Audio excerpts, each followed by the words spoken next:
Dá uma olhada nessa cena.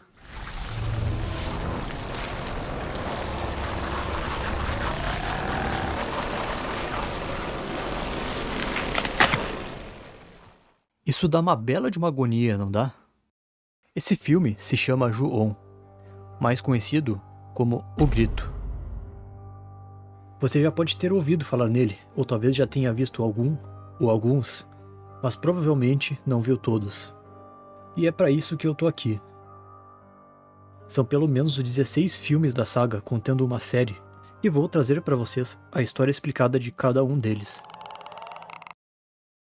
Eu sou o Bruno do Porão Escuro, e hoje vou contar a trágica história de Kayako Saeki e sua maldição.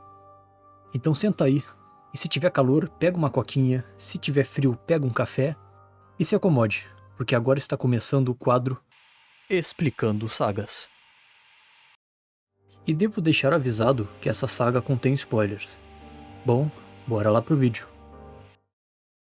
Antes de se consolidar como uma saga, os filmes de On primeiramente tiveram 2 curtas-metragens, lá em 98. No primeiro, 2 estudantes tinham que alimentar um coelho. Uma delas acaba cortando o dedo e a outra vai pegar um curativo. Barulhos surgem de uma mata e a Kayako aparece atacando a menina que ficou sozinha na rua. Quando a outra volta com o curativo, a sua amiga não está mais lá. O coelho foi morto. A Kayako aparece e rasteja até essa outra menina. Paralisada de medo, ela olha para o lado e vê a sua amiga morta. E mesmo morta, ela olha de volta. Kayako se aproxima mais e mais. E então, fim do curta. No outro, um cara encontra um telefone tocando. Ele atende e a única coisa que sai daquela chamada são alguns grunhidos de gato. Ele então pergunta se aquilo era um trote ou uma pegadinha. E aí, o Toshio aparece do seu lado.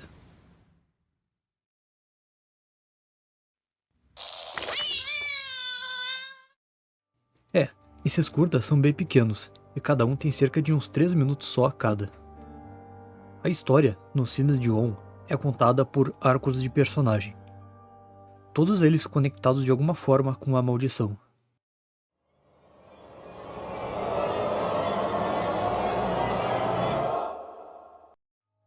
Tudo se inicia com Kobayashi, um professor indo visitar um aluno que não aparece há dias na sua escola. Esse aluno é Toshio, o filho da Kayako. Kobayashi vai até a casa para ver o que houve com o garoto. Ele vê o Toshio pela janela. Ele parece machucado, e então ele entra em casa para ajudar. A casa está uma bagunça. Ela está com lixo em toda parte e parece até abandonada. Ele conversa com Toshio, só que o Toshio não responde, ele só fica ali, sentado no sofá, com a cabeça baixa. O Kobayashi resolve esperar os pais dele voltarem.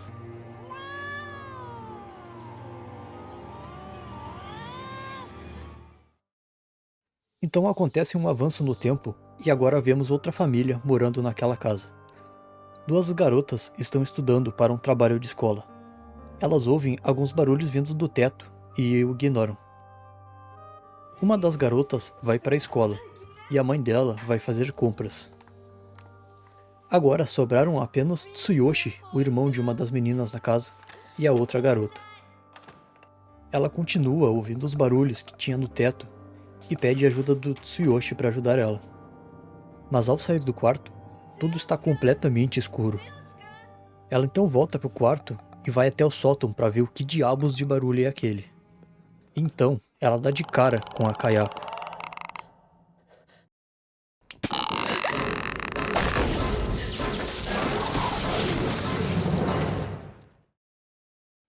O ambiente volta ao normal, como se nada tivesse acontecido. E Tsuyoshi também vai para a escola. Agora, na escola, temos a namorada do Tsuyoshi procurando por ele. Aparentemente, ele desapareceu. A menina e a monitora da escola fazem uma busca por ele lá dentro. A monitora pede para ela ficar esperando em uma sala. Depois de alguns momentos de silêncio, coisas estranhas começam a acontecer com aquela garota. o Toshio começa a aparecer de forma sorrateira atrás dela. Ele sobe na mesa e começa a atormentar a garota.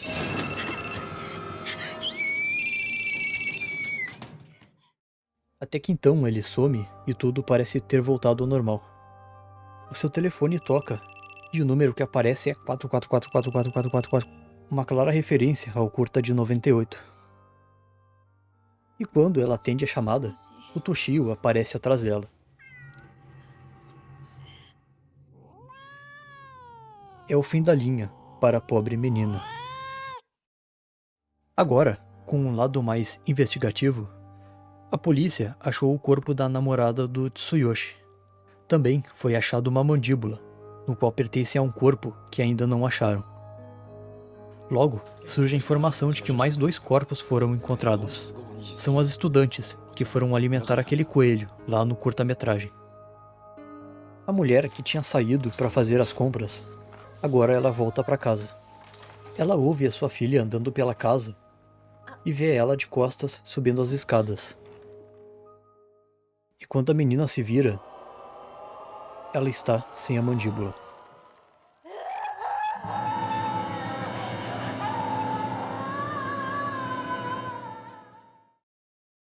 Os 2 personagens da casa, a Kana e o seu irmão Tsuyoshi, são os mesmos do curta-metragem. A Kana tem a sua mandíbula arrancada por Kayako e depois volta para casa. E o Tsuyoshi desaparece após aquela ligação do Toshio. Voltamos agora ao passado, com o arco do professor Kobayashi. Já é tarde da noite e os pais do Toshio ainda não voltaram. Kobayashi, impaciente de tanto esperar, ele começa a andar pela casa. Ele vai até o quarto da Kayako e encontra o seu diário. E é aí que o bagulho fica muito louco. Ele descobre que ela era totalmente obcecada por ele. Vigiava ele em sua casa, o seguia, fazia anotações e tinha até fotos dele no próprio diário. Barulhos são ouvidos do sótão. Então ele sobe lá para ver o que é. Ele encontra o corpo morto da Kayako lá no sótão, enrolado em um saco de lixo. Apavorado, ele pega o Toshio e tenta ir embora da casa. Mas no meio do caminho, ele recebe uma ligação. Do outro lado do telefone, quem fala é Takeo Saeki, o marido da Kayako. O Takeo leu o diário da Kayako uns dias atrás, e ao saber da paixão secreta dela pelo Kobayashi, ele ficou tão possesso de ódio que a matou. Matou ela, o seu próprio filho, Toshio, e um pobre gatinho da família. Ele conta para o Kobayashi que foi até a sua casa e matou a sua esposa grávida para se vingar. O Kobayashi fica sem reação, devastado e sem esperanças. Depois de um breve silêncio, ele ouve barulhos vindo das escadas. Um som agoniante de saco de lixo sendo arrastado no chão. Kayako aparece e vem se arrastando, descendo as escadas. Uma cena que se tornou icônica no horror japonês.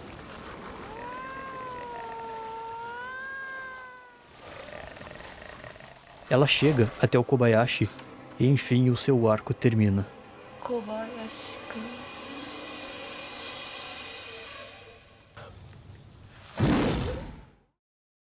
O Takeo, após aquele telefonema, ele sai enfurecido pelas ruas, batendo e chutando uma bolsa na qual está o feto da falecida esposa do Kobayashi.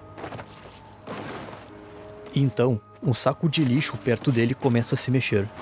A Kayako veio para buscar ele também.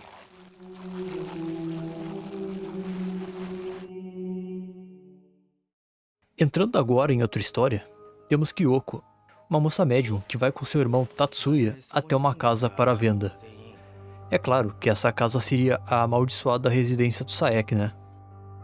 Chegando lá, a Kyoko já sente a presença devastadora da Kayako, e até enxerga ela rondando pela casa.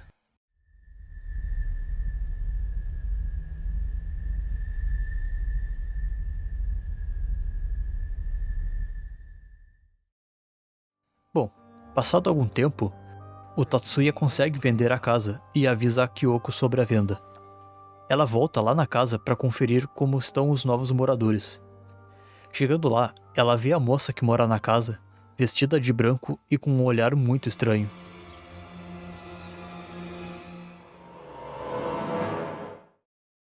O primeiro filme acaba exatamente nessa cena. E o segundo filme já começa com um belo problema. Os 30 primeiros minutos do filme são os últimos 30 minutos do filme anterior. 30 minutos de filme jogados pelo lixo. Bom, continuando. A Kyoko vai visitar o seu sobrinho, o Nobuyuki. Ele tá apavorado, porque ele também foi tocado pela maldição. O espírito do Takeo aparece bem na frente deles, ali no apartamento. Um deslumbre do passado, de quando ele cometeu os seus assassinatos.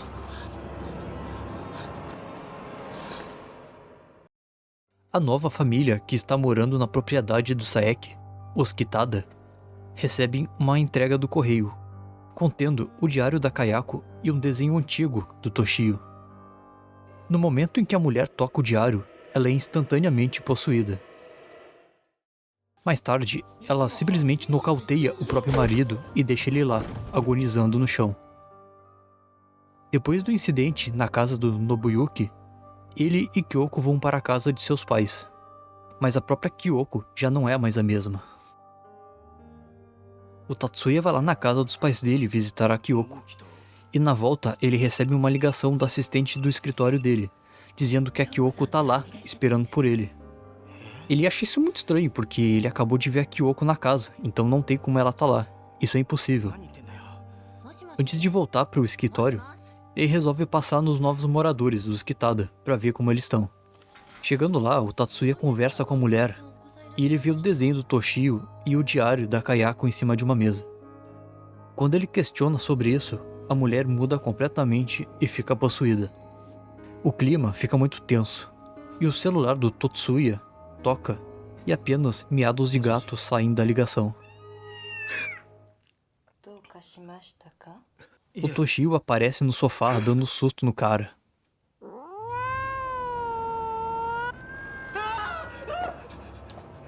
E a mulher possuída vai se aproximando dele, cada vez mais. Então é o fim do Tatsuya. De volta à casa dos pais da Kyoko, o pai dela enxerga o rosto do Toshio saindo do chão da sala. A Kyoko fica cada vez mais insana, segurando agora uma boneca em seus braços. Ao anoitecer, os pais da Kyoko tiveram seu fim, sobrando apenas ela e o Nobuyuki. Ele foi o único a ser poupado, pelo menos por enquanto. Agora, com o ponto de vista dos policiais, Kamio, o carinha calvo aí, e Izuka estão indo na casa do seu chefe Yoshikawa, que não aparece há dias. Ele é o mesmo cara que aparece no primeiro filme, depois de ter investigado os casos de assassinato na casa do Saeki. O cara simplesmente enlouqueceu. Os policiais discutem o caso dos assassinatos. O calvíssimo Kamio mostra fotos do antes e depois dos últimos moradores vistos na residência do Saeki, os Kitada, e de como eles mudaram. Ele entende que todos que se envolvem com esse caso acabam morrendo. Então ele queima as fotos e diz que não vai mais se envolver. Porém, já é tarde demais. Os poucos fios de cabelo que restam em sua cabeça já estão com os dias contados. Mais tarde, na delegacia, o seu assistente Izuka está conversando sobre o caso, quando do nada a Kayako passa por trás dele, entrando na sala onde estava o Kamio. Ele grita e sai correndo lá de dentro, e os outros vão rapidamente ver o que houve.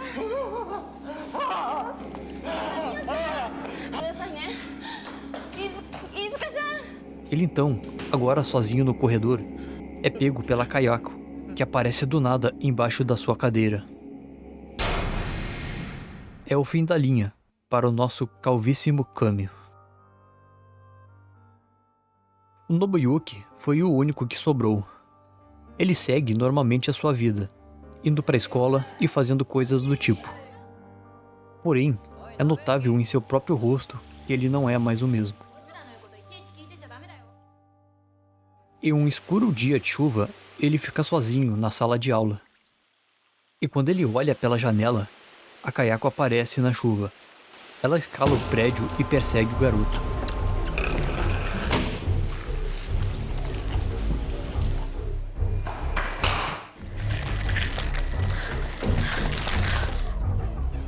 O garoto corre até onde dá, mas a Kayako alcança ele. Ou melhor, as Kayakos alcançam ele. Isso porque agora tem duas delas. Na verdade, tem várias delas. Eu, sinceramente, não entendi porra nenhuma. É como se de algum jeito a maldição tivesse se multiplicado de uma hora para outra, sem sentido nenhum. E no fim, nem o próprio Nobuyuki escapou. O filme mostra agora a casa Saeki vista pelo lado de fora. Algumas estudantes invadiram a casa para brincar de casinha assombrada. Já sabem o que vai acontecer, né? A maldição da Kayako é realmente algo mau e perverso. Mas você sabe o que realmente é a maldade? É não deixar o like. Não seja o maldito. Deixe o seu like. E não se esqueça de se inscrever no canal. Logo logo vai ter a parte 2 do vídeo, então fica ligado. É isso aí, meus filhotes e filhotas. Valeu, falou!